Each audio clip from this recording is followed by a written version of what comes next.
Nabukas.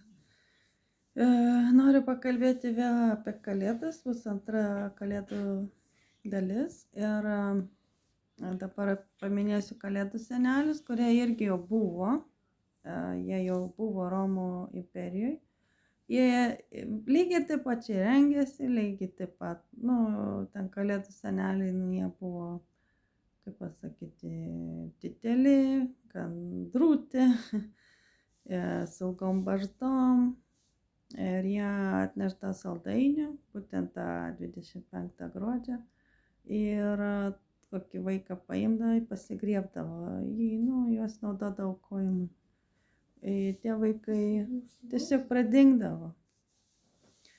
Ir tą patį daro satanistai dabar. Ir tas kalėdų senelis, kaip pasakiau, nepasakiau dar, jis buvo satanistas. Ir ką satanistai daro, tą daro ir anksčiau, viskas tas pats.